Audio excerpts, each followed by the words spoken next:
flowing with gratitude. And what we are protected from is here in verse 8. See to it that no one takes you captive through philosophy and empty deception.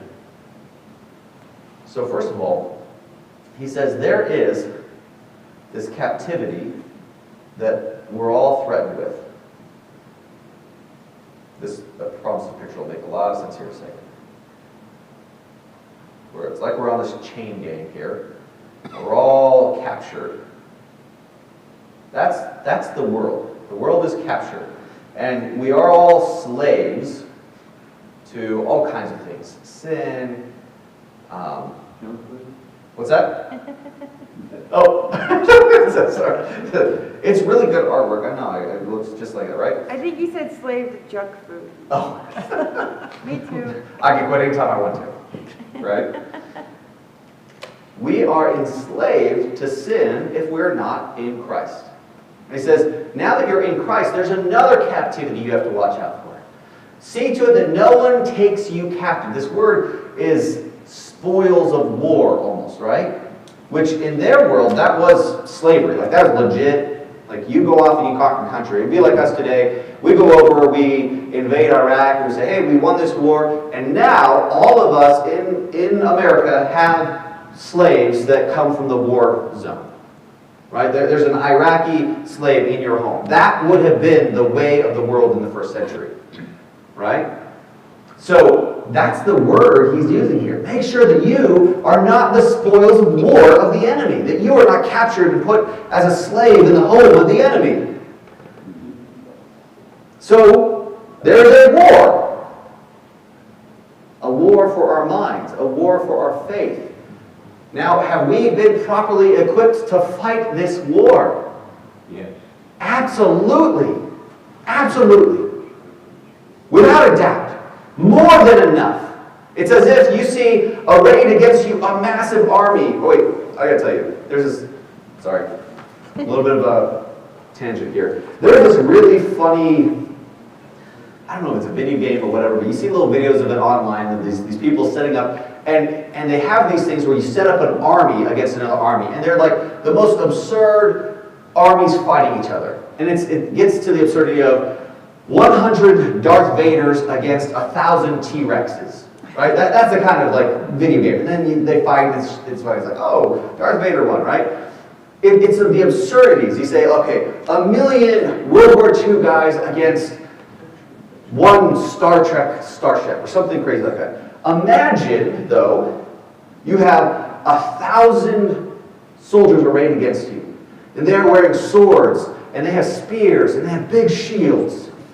And you're standing with 5 people with a full armament of modern weaponry. Are you afraid of 1,000 people with swords and spears? I hope not, right? You have more than enough power at your back to fight what seems like an overwhelming number until you realize they're weak in comparison to what we are over here. This is the type of analogy we should see with our faith. The world looks like 1,000 strong, 1 million strong. They're so strong looking until you realize who's on our side? Jesus. We are firmly rooted in Christ. We are built up and established in Christ. The man who is, look at verse 9, the fullness of deity in bodily form. You've got God on your side. Don't be afraid or tripped or taken hostage by the empty deception of the world. And what is the deception that's going to get us? What does he say there in verse 8? He says, philosophy and empty deception. Empty deception. It's a word you almost never hear. I'm probably going to pronounce it wrong here. It's vacus. It's almost like it's vaporous. Right? You know, you have like those humidifiers in your home maybe. Blows out like that moisture air. And it looks solid until you go and grab it and there's nothing really there. That's what this word means. Philosophy. Interesting ideas. I already said one of our interesting ideas of today's world is humanism. Does anyone know what humanism is all about? It's the idea that we should do good things because it benefits humanity as a whole. And there's all kinds of philosophies out there. Just be nice, be kind. In fact, it's really taking a root in Christianity as a whole, right? Not necessarily the Lord's church, although I think we're certainly affected by it. But just be nice and good. And Jesus certainly wants us to be nice and good and merciful, and I feel like we should be going out on a limb to where it's good for us to try and help other people. But we do it not because it's good for humanity, we do it because we are loved by our Creator, and we are showing that love to others.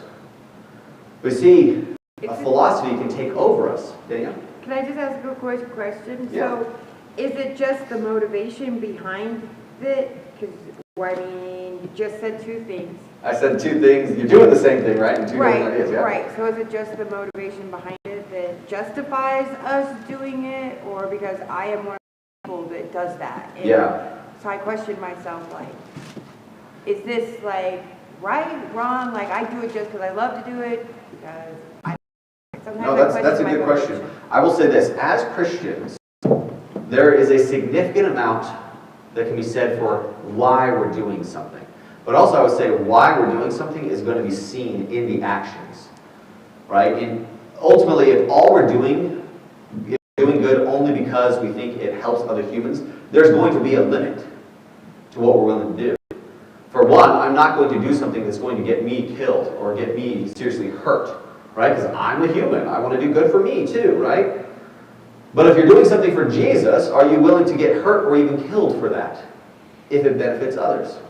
Does Paul not say, I want you to know how great struggle I have on your behalf? He's been stoned, he's been beat, he's been shipwrecked, all these things, right? He says, I want you guys to know that I've been struggling on your behalf, even with people I've never met. That's not humanism, that's Jesus. But humanism, maybe that was a bad example, because that kind of looks like Christianity at times, which is why sometimes I think we can be deceived by it. But there's other deceptions, like eat and drink today, for tomorrow we may die. And that's a philosophy of the world, right? Make sure you take care of yourself and your family financially. Like, it's totally wrong to do this stuff, but I'm saying if we have bought into the philosophy that money and resources is our number one thing, then we stop trusting in God. We stop taking Jesus at His word when He says, if you seek first the kingdom and the we say, don't worry, God, I got a handle. I'll take care of it myself. So there's so many philosophies out there. If for a good preacher, I'd have a list of crazy philosophy out there. But the ideas that sound nice, but they're out of line with Christ. Then he says, empty deception. You see something good. Now, to me, the perfect example of empty deception is Eve in the Garden of Eden. Right? Do you remember off the top of your head what she saw, what was deceitful about the tree? She saw that it was good for food, that it was appealing to the eye, that it was good to make one wise. Those three things were not untrue. She could eat it. It looked pretty. And there is a worldly wisdom she was going to get from eating it. But it was empty. It was ultimately, it didn't give the fulfillment that God promised. And so, in the world, anything that takes away from Jesus is empty. Now, how do we get deceived by that? Now, I want you to see these three things here. He has three in accordance with statements, right? Philosophy or empty deception comes from two sources. He says, according to human tradition or in accordance with the elementary principles of the world. Those are the two places where these philosophies and empty deceptions come from.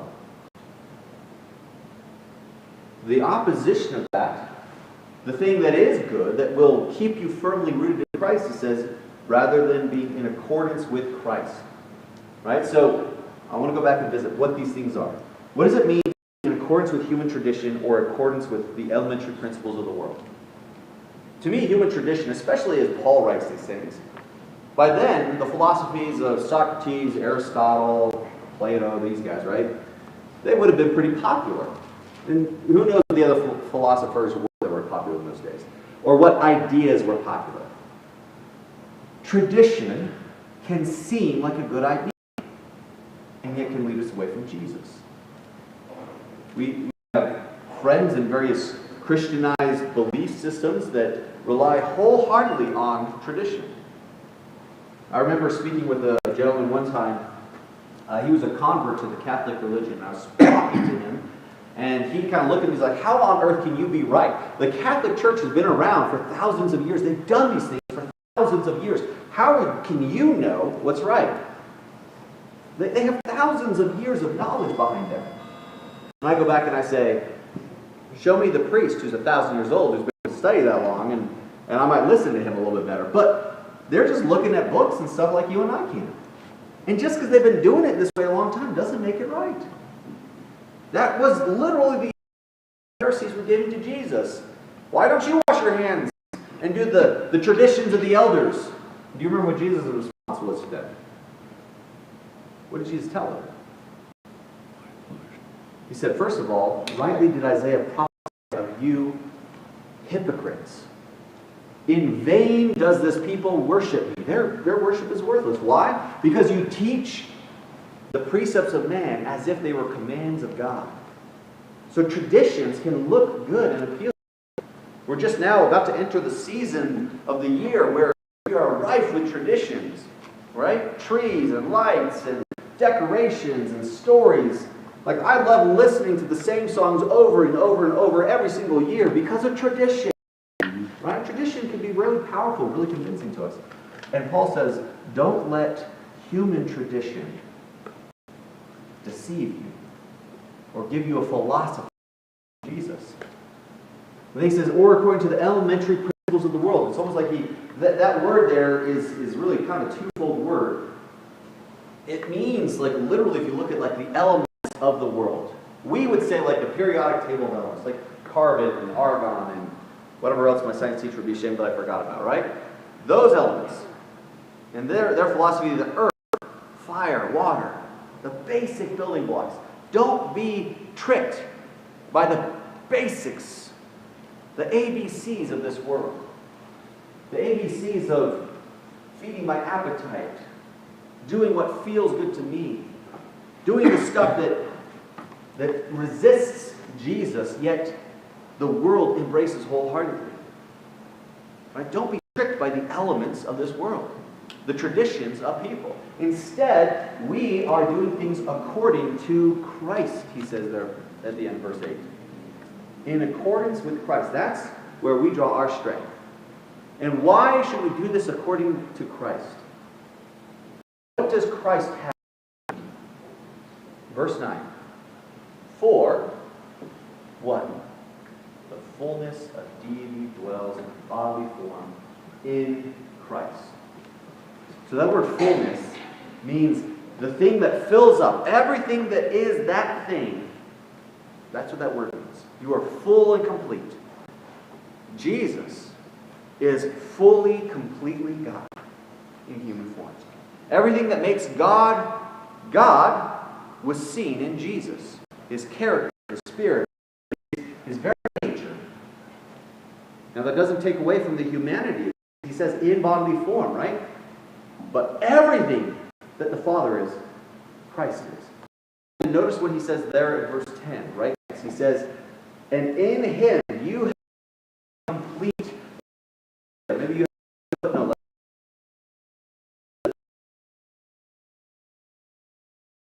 about the fullness of God, and if you're in Christ, you have been made full yourself. In other words, you're not lacking something that you need some philosophy to help out with. You're not lacking something you need some tradition to make up the difference. You're not lacking something that you need to add a book or a workshop or any sort of practice to, right? You're not lacking something, or maybe I should say, Jesus is not lacking something. He is fully God.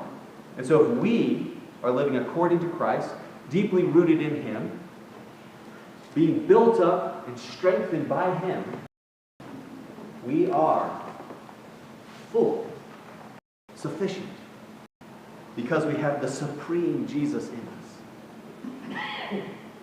And so, like the Colossian Christians, I mean, I don't know for sure if they would say this. Oh yeah, we need Jesus and something. We wouldn't say, I don't think, we need Jesus and something. But sometimes we get tricked by the world into thinking we need Jesus and our traditions. We need Jesus and